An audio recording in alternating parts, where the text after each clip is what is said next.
দেখুন বন্ধুরা, আজকের রেসিপি পুঁই শাকের চচ্চড়ি। পুঁই শাক আলু কেটে নিয়েছি, চিংড়ি মাছ ধুয়ে নিয়েছি। এবার চিংড়ি মাছটা ভেজে নেব। কড়াইয়ে মাছগুলো ভেজে নেব।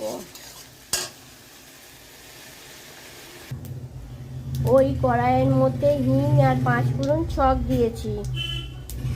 এবার আদা, রসুন, সর্ষে, লঙ্কা গুঁড়ো, হলুদ গুঁড়ো আর জিরে গুঁড়ো আর নুন দিয়ে দিয়েছি।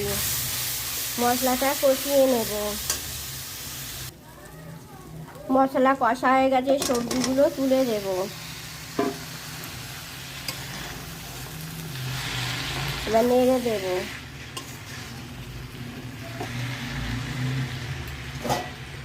ঢাকা দিয়ে দেবো 5 মিনিটের জন্য। মশলা কষা হয়ে গেছে, পরিমাণ মতো জল দিয়ে দেব।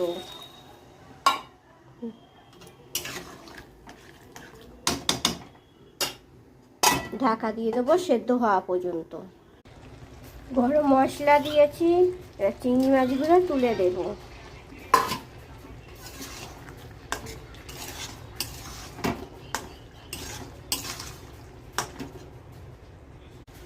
পুঁই শাকের চচ্চড়ি হয়ে গেছে, এবার নামাবো।